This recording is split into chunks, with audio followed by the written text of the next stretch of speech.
오늘 베드로 전도회 헌신 예배를 맡게 되었는데요. 우리 각 전도회가 하나님 주신 사명 잘 감당하고 있어서 담임 목사로서 얼마나 감사하고 행복한지 모르겠습니다.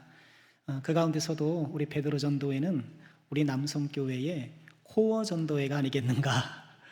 정말 중심을 잡는, 또 연령대도 그렇고 또 우리 교회를 실질적으로 이끌어가는 여러 부분에서 지탱해가는 그런 코어 전도회가 아닐까라는 생각을 해보는데요. 오늘 또 예배를 통해 또 앞으로 주와 동행하시는 모든 신앙의 여정을 통해서 영혼이 잘 되시고 범사가 잘 되시고 강건하시기를 주의 이름으로 축원합니다. 헌신하면 여러분 어떤 느낌이 드나요? 이 단어가 주는 지금 이 시간 여러분의 마음, 느낌은 어때요? 부담감도 좀 느끼지 않나요? 또는 피곤감 비슷한 그런 느낌 들지 않나요? 만약 그렇다고 한다면 지금 여러분이 주님을 열심히 섬기고 있다는 증거일 것입니다. 일하지 않는 사람은 피곤한 일도 없어요. 일하지 않는 사람은 부담 가질 일도 없어요. 죄로 오염된 세상에서 여전히 우리도 죄성을 지니고 있는데 주의 일을 힘쓴다는 것 자체가 나름의 부담과 피곤함이 없다라고 한다면 오히려 그것이 비정상일런지도 모르겠어요. 기억하시나요? 데살로니가 성도들을 칭찬했던 세 가지 뭐였죠? 믿음의 역사, 사랑의 수고, 소망의 인내. 감사합니다. 사랑엔 뭐가 붙어요? 수고. 수고 없이는 사랑할 수가 없어요. 우리의 사랑이 왜 가끔 공허해질 수밖에 없는가? 아니, 사랑한다는 데 동의하지 않는 사람이 어디 있겠어요?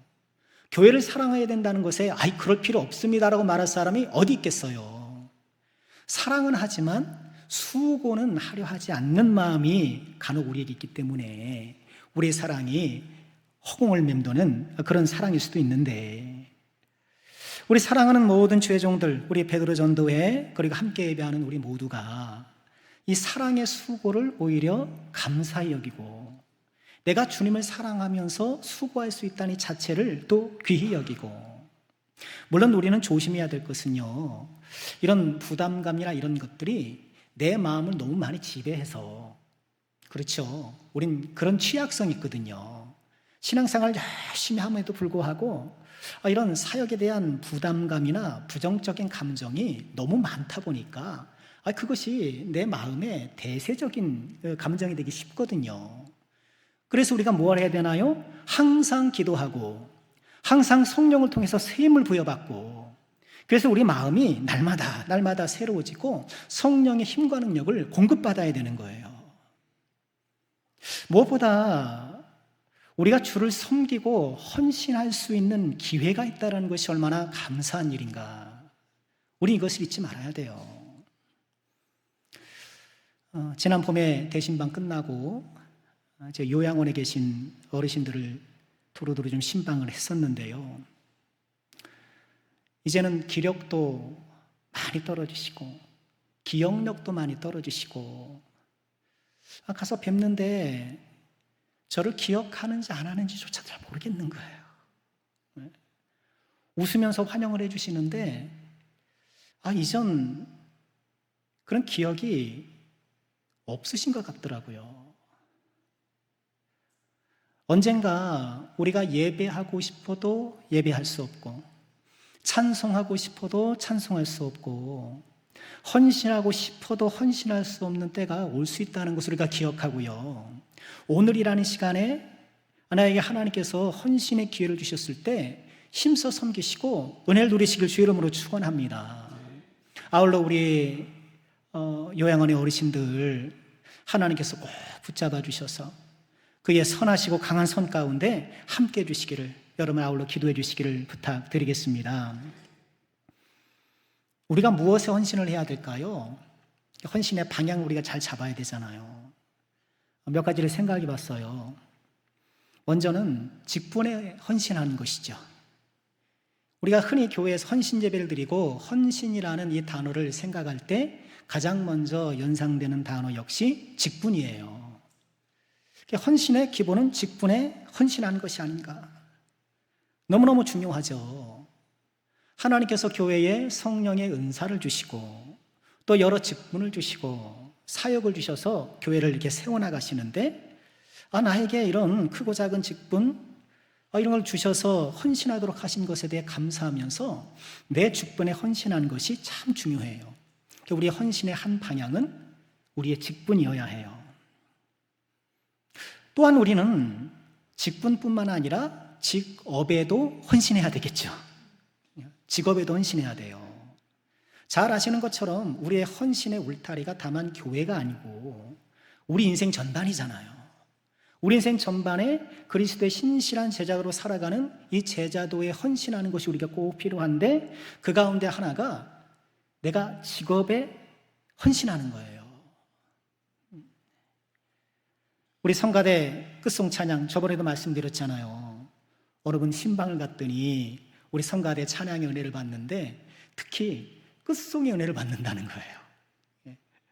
나의 일상을 통해, 어떻게 하는 거라 가락이 생각 안 나네요.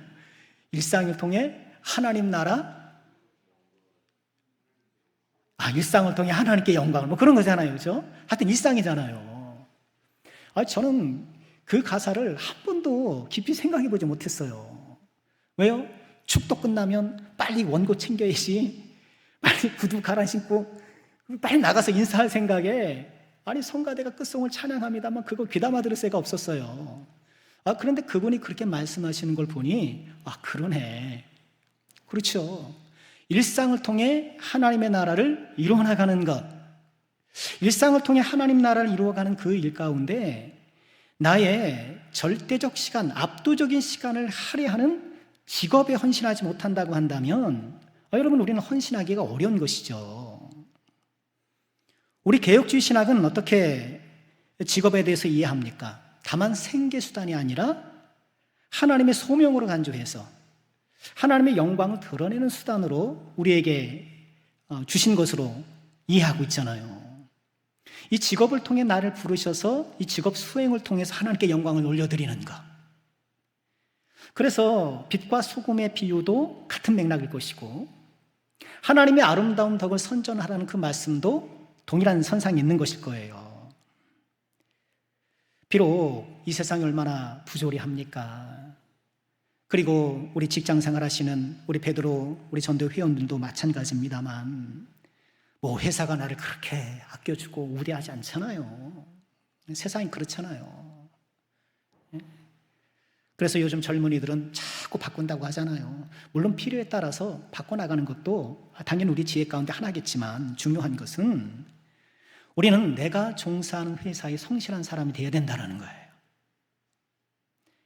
예수님을 닮아서 예수님께서 하나님 나라에 충성하셨던 것처럼 우리의 모든 일상 그 가운데 상당한 분량을 차지하고 있는 직업 수행에 있어서 헌신하는 것. 또한 우리가 놓치지 말아야 될 헌신의 또 하나의 방향은 무엇일까요? 저는 그것을 새 사람을 향한 헌신, 이렇게 제목을 붙여보았어요. 새 사람을 향한 헌신이다. 바로 오늘 말씀의 주제예요. 새 사람이란 뭔가요? 예수 안에서 우리가 오전에도 홍해 이야기를 살펴보았는데, 이 홍해 사건을 고린도전서가 어떻게 해석한다고 우리가 잠시 보았나요? 그 구름과 바다에서 뭘 받았다? 세례를 받았다. 홍해 사건을 세례로 해석하면서 새로운 백성으로, 새로운 하나님의 자녀로 재탄생하는 것으로 이렇게 신약 성경을 해석을 하고 있는데요. 그래서 우리가 새 사람이 된 거예요. 우리가 예수 안에서 구약 성도들이 홍해를 건너서 새로운 백성이 된 것처럼 우리가 예수님의 보혈과 은혜에 힘입어서 새 사람이 된 것. 그래서 이 새 사람 된 것에 헌신한 것이 우리가 놓칠 수 없는 헌신의 방향이라는 거예요. 그렇잖아요. 내가 아무리 직분을 잘 감당한다 하더라도 새 사람을 향한 헌신이 부족하다고 한다면, 우리 하나님께서는 다만 교회 일 잘하는 사람 보고 싶으신 것이 아니잖아요. 새 사람 보고 싶으신 거잖아요. 내가 아무리 세상 직업적 성취를 이룬다 하더라도 새 사람을 향한 헌신이 없다고 한다면 그저 자기 일 잘하는 사람 되는 거 아니에요. 우리 하나님께서는 자기 일 잘하는 사람 보려고 하는 것이 아니라 새 사람 보기를 원하신다는 거. 새 사람을 향한 헌신은요, 우리 모든 헌신의 기초가 되는 것이 아니겠는가.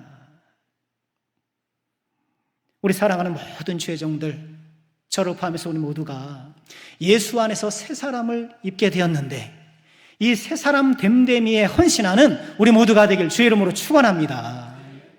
그럼 어떻게 해야 될까요? 오늘 말씀을 통해 세 가지를 묵상해 보고 싶은데요.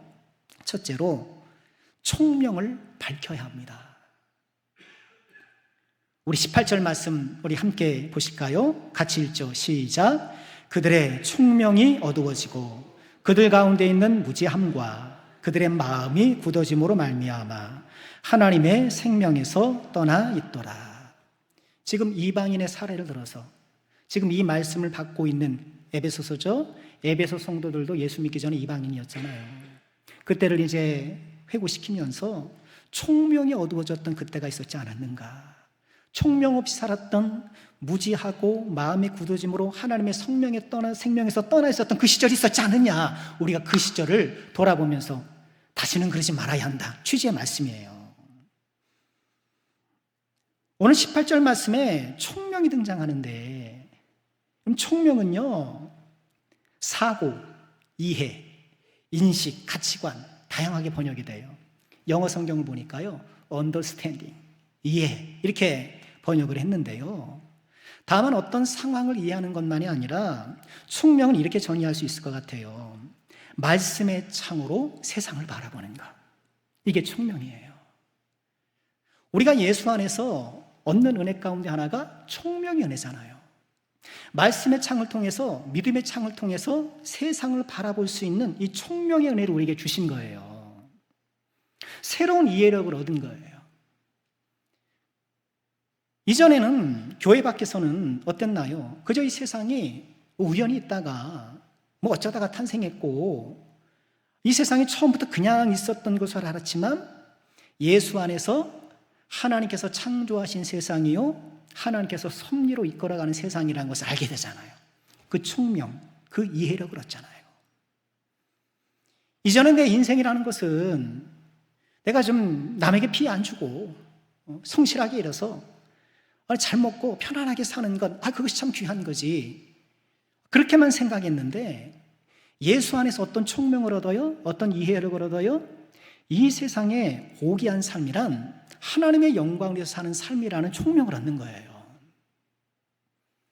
이전에는 인생이란 그저 나의 힘과 능력을 의존해서 살아야 된다고 생각해. 누가 대신 살아주는 것 아니까, 대신해 주는 것 아니까. 그래서 나의 역량을 계속 키워내고 자기 개발을 통해서 뭐 자격증도 따고 뭐 이렇게 해가지고 내가 역량을 함양해서 세상을 헤쳐나간다고만 생각을 했죠. 그러나 예수 안에 들어서 우리가 어떤 총명과 이해력을 얻어요? 나의 삶을 이끌어 가시고 나를 붙들어주는 분이 계시다는 것을 알게 되는 것이죠. 그래서 내 자산만 의존하는 것이 아니라 누구를 의존해요? 하나님을 의존하게 되는 거예요. 이전에는 인생 고난이란 그저 재수가 없어서 혹은 운이 없어서 부모 잘못 만나서 아내가 계산을 잘못해서 내가 욕심을 부려서 내 능력이 부족해서 그렇다고만 생각을 했는데 예수 안에 돌아보니 고난조차도 우리를 이끌어 가시는 하나님의 위대한 손길, 우리를 세워나 가시는 하나님의 또 하나의 방편이라는 것을 알게 되는 거잖아요. 이처럼 하나님께서 우리에게 총명을 주셔서 나와 내 인생을 밝히 볼 수 있는 그 은혜를 주신 거예요. 그런데 문제는 뭔가요? 이 총명이 어두워질 위험성이 있다는 거예요. 우리가 예수를 믿고 이런 총명의 은혜를 받았음에도 불구하고 이 죄악으로 오면된 세상 가운데 죄성으로 살다 보니까 그것이 희미해지는 거예요. 희미해지는 거예요. 오늘 17절 말씀에서도 이렇게 경고하잖아요. 그러므로 내가 이것을 말하며 주 안에서 증언하노니 이제부터는 너희는 이방인의 그 마음에 허망한 것으로 행함같이 행하지 말아라. 이방인들이 허망한 것을 따라가는데 그렇게 하지 말라는 거예요.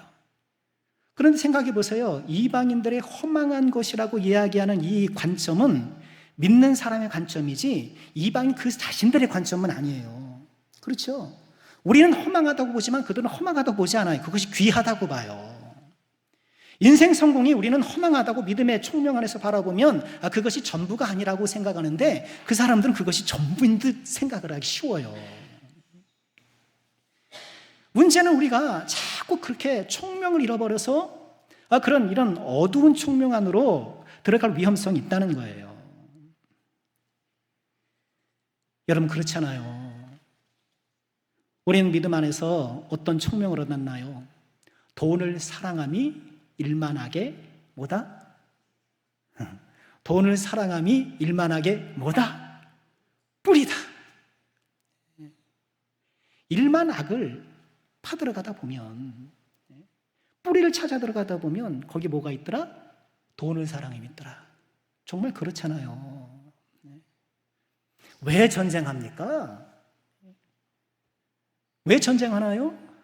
그 뿌리를 찾아가면 돈을 사랑하는 거예요. 왜 사기를 칩니까? 거짓말이 너무너무 재밌어서. 사기치는 거 뿌리를 찾아 들어가면 거기 뭐가 있어요? 돈을 사랑하는 게 있는 거예요. 돈을 사랑하면 일만하게 뿌리가 된다. 우리는 그런 총명을 얻었음에도 불구하고 여러분 세상은 어떻게 생각하나요? 돈을 사랑하는 것이 일만 행복의 뿌리다. 일만 행복의 뿌리다. 행복하려면 돈이 있어야 돼. 교회도 다 돈이야. 우리 뿌리에 돈이 있어야 행복의 줄기가 자라고 잎이 피고 꽃이 핀다고 생각하는 거예요. 여러분 그렇게 우리는 나도 모르게 생각하고 있는 것은 아닌가요? 우리는 이 총명을 잃어버리면 안 돼요. 이 총명은 너무너무 중요한 거예요. 말씀의 창으로 나를 바라보고 내 인생을 해석하고 지금의 모든 상황을 바라보려고 하는 이 총명의 은혜를 잃어버리면 새 사람의 능력을 발휘할 수가 없어요. 우리가 어떻게 총명한 사람의 믿음의 총명을 유지할 수 있을까? 총명이라는 이 단어를 보면 귀 이자가 들어가 있잖아요. 총자에. 그러니까 잘 들어야 된다는 거예요. 참 이게 한자를 만든 사람들이 참 똑똑했던 것 같아요. 그리고 인생을 깊이 관찰하여서 이런 합의된 문자를 만든 것이 아닌가, 저는 그런 나름 생각을 해봐요. 어떻게 하면 우리는 총명한 사람이 될 수 있는가? 잘 들어야 돼요. 그리고 어떤 사람이 총명해요? 말귀를 잘 알아듣는 사람이 총명한 거예요. 그렇죠? 어떤 사람들은 말해도 좀 말귀를 못 알아듣고 답답할 수가 있잖아요. 총명한 사람은 말귀를 잘 알아들어요.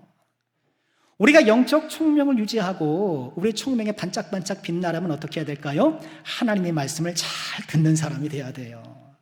하나님의 말씀을 꾸준히 듣는 사람이 돼야 돼요. 여러분 귀지를 며칠에 한 번씩 파시나요? 저도 언제 팠는지 모르겠네. 그러고 보니까 우리가 가끔은 귀지를 파내서 그죠? 귀 속의 이물질을 좀 뽑아내야 되는 것처럼 험한 세상을 살다 보니 나도 모르게 내 귀에 영적 귀에 쌓여 있는 이런 세속적인 찌꺼기들, 우리의 총명을 방해하는 이런 것들을 파내야 돼요.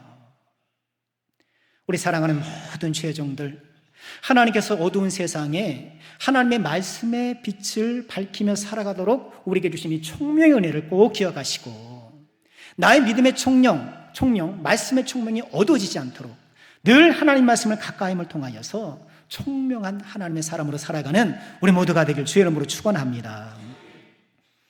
새 사람을 향한 헌신으로 두 번째로 묵상해 볼 것은요, 영적 감각을 회복해야 된다는 거예요.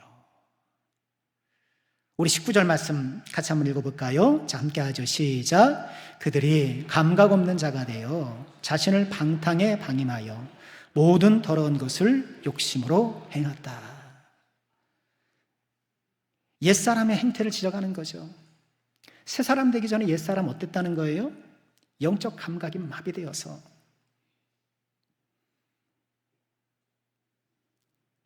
죄가 죄인 줄 모르는 거예요.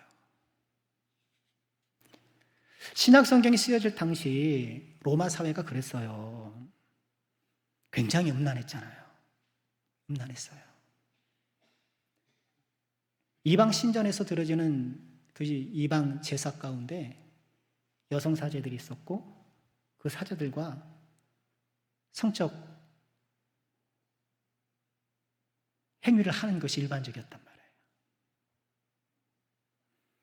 문화처럼 됐어요, 문화.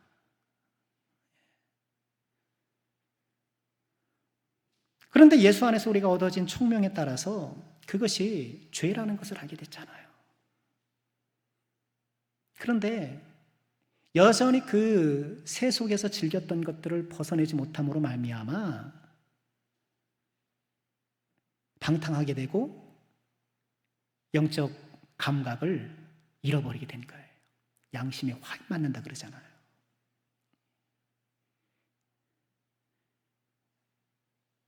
방탕에 방임했다. 19절에 방임이라는 단어가 나오는데요. 자신을 내어주는 거잖아요. 방임이라는 단어 자체는 이렇게 내 책임을 이렇게 풀다, 방학할 때 방자 아닙니까?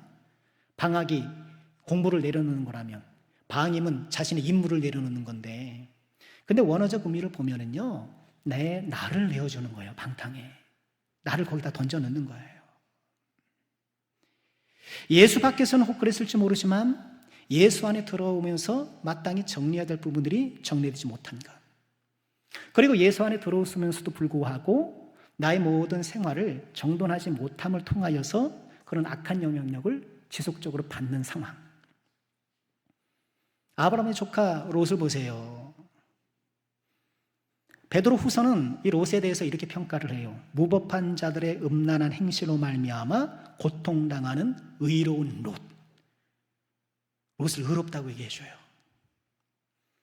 그런데 이어지는 8절에 보면 이는 이 의인이 그들 중에 거하여, 즉 소돔과 고모라 가운데 거하여 날마다 불법한 행실을 보고 들으므로 그 의로운 심령이 상했다.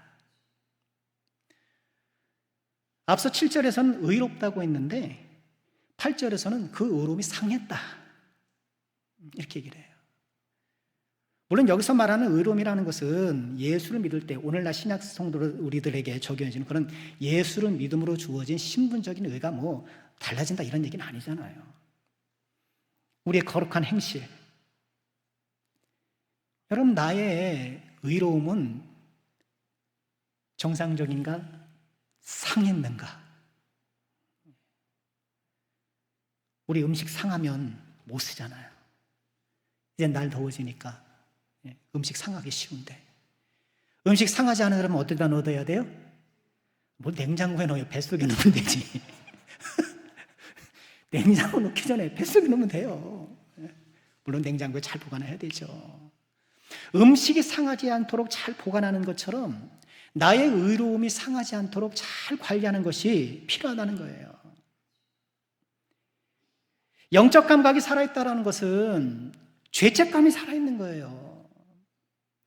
죄를 죄인 줄 알고, 죄를 슬퍼할 줄 알고. 죄라는 것은 반복성이라는 특성이 있잖아요. 죄가 반복될 때 처음에는 우리 그러잖아요. 처음에는 뭐가 때 좀 하면 안 되는데 막 이러면서 막 그죠? 벌벌 떨면서 하다가도 여러분 그것이 몇 번 반복되다 보면 무뎌지잖아요.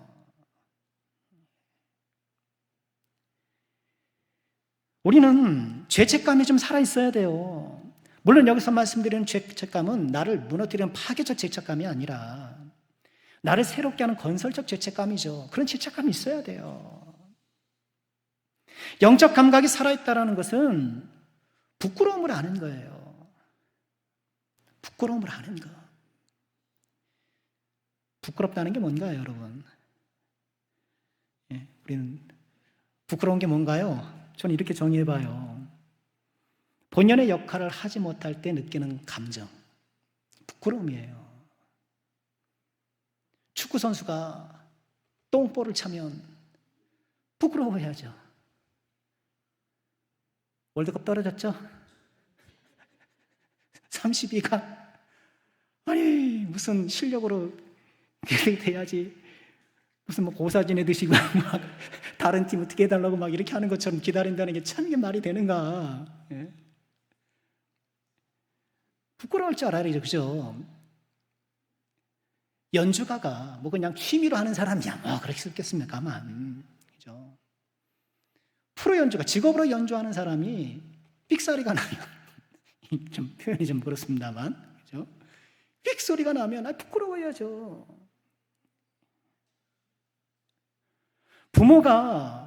부모답지 못하면 부끄러워야 하고, 자식이 자식답지 못하면 부끄러워야 되고, 직분자가 직분자답지 못하면 부끄러워야죠. 부끄러워할 건 부끄러워할 줄 알아야 돼요.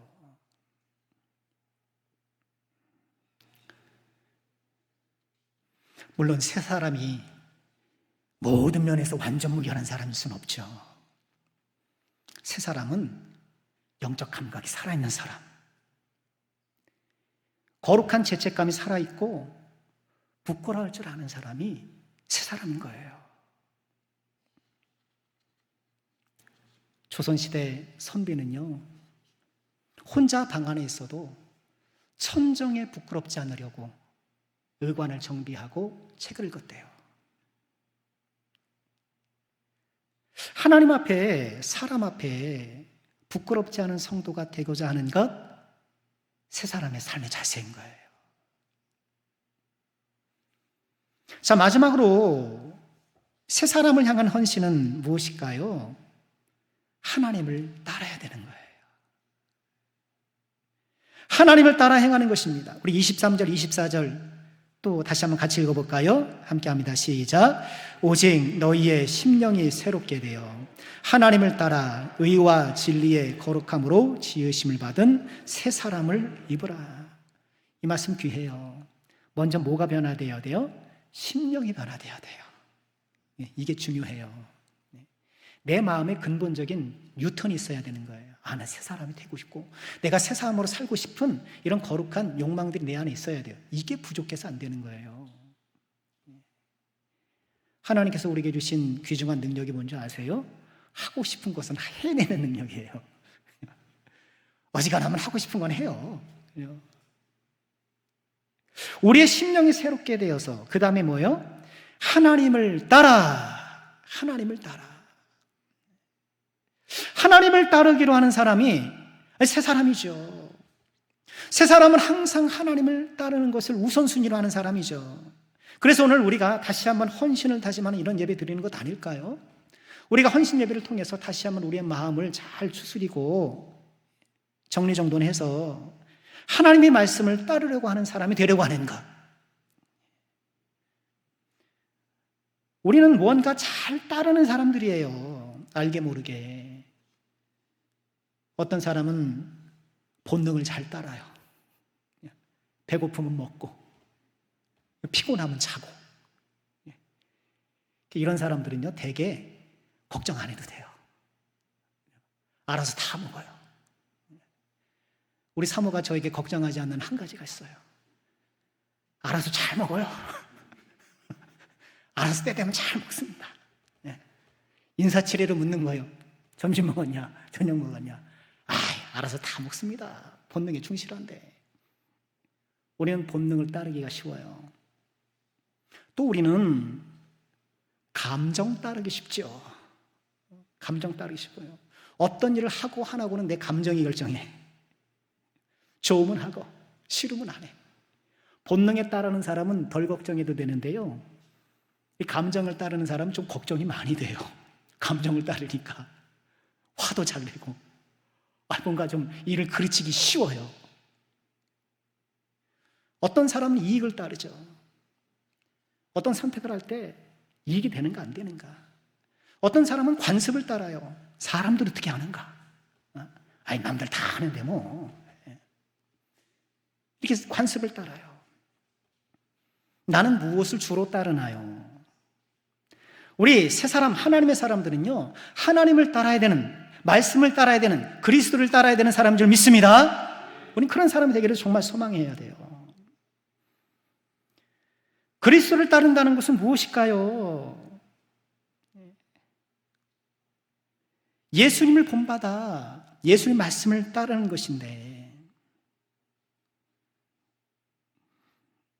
본능과 예수님의 말씀이 충돌할 때 말씀을 선택하는 것이 하나님을 따르는 거예요. 감정과 말씀이 충돌할 때 하나님 말씀을 따르는 것이 하나님을 따르는 거예요. 이익과 말씀이 충돌할 때 말씀을 선택하는 것이 하나님을 따르는 거예요. 관습과 말씀이 충돌할 때 말씀을 선택하는 것이 하나님을 따르는 거예요.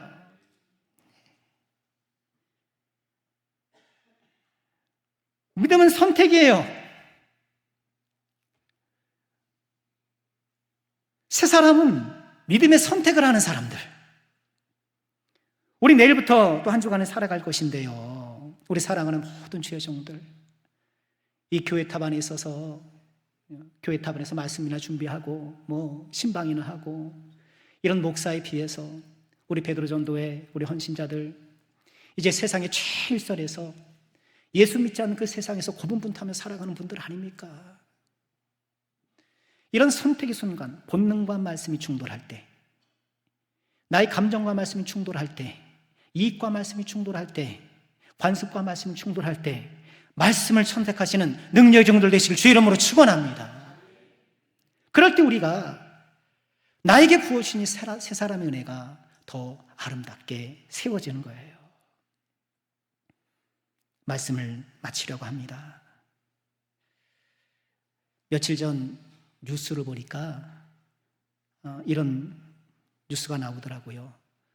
어떤 대학교 연구팀이 자동으로 옷을 입혀주는 로봇을 개발했다는 거예요. 보셨어요? 어떤 건가 이렇게 봤더니 토시 같은 거를 이렇게 폰에다 끼워요. 그러면 여기 있는 그 옷감인지 뭔지 하여간 그게 주주주주주주 올라가서 이 옷을 딱 입히는 거예요. 그리고 발에다가 그걸 딱 끼우면요, 그게 발 아래서부터 쭉 막 올라와가지고 옷을 막 입히는 거예요. 참 별걸 다 만들어요. 그래서 연구기관이나 방역하는 분들에게 응용할 수 있다, 그렇게 뉴스 보도가 나오는데, 저는 문외한이니까 그렇게까지 하나? 후다집으면 될 것 같은데 언제까지 그거 기다리고 있는가, 그런 생각을 해봤는데요, 모르죠. 내가 입고 싶은 옷을 자동으로 입혀주는 그런 시대가 올는지도 모르겠죠. 기술이 발전해가지고 내가 이제 옷장 앞에 가면 짠! 하고 내 옷을 입혀주는 그런 때가 있는지 모르겠습니다만, 서 있기만 해도 옷이 입혀지는 그런 시대가 올는지 모르겠으나 새 사람을 입는 것은요, 믿음이 거룩한 노력이 필요한 거예요.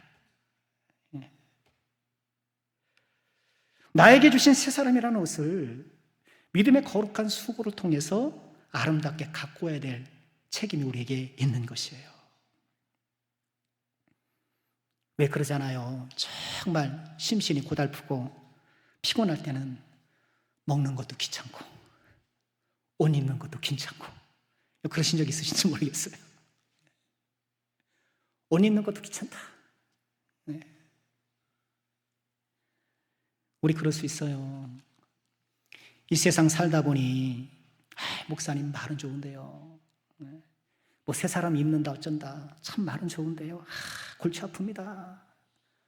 먹고 사기도 힘들어 죽겠고, 회사 나가면 그 인간 꼴 보기 싫은데 맨날 봐야 되고, 이 자식들은 말도 안 듣고, 교회 가자 그러면 핑핑거리기나 하고, 옷 입기 힘들어요. 좀 편하게 좀 놔두시면 안 돼요.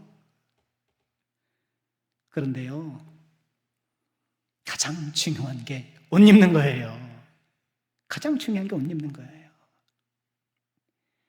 우리가 고달픈 세상을 살아가는 터에 믿음의 새 사람을 입는다는 것 자체가 거추장스럽게 느껴질 때가 있으나, 그러나 이 새 사람을 입는 일 없이는 주님 앞에 설 수가 없고, 혼인잔치에 비유해서 우리가 보았잖아요. 옷 입지 않는 사람들이 쫓겨나잖아요. 옷을 갖추지 못한 사람이 거기서 쫓겨나서 슬피 울며 이를 가잖아요. 우리 믿음 생활이라는 것은요, 봄날에 나른한 소풍이 아니에요.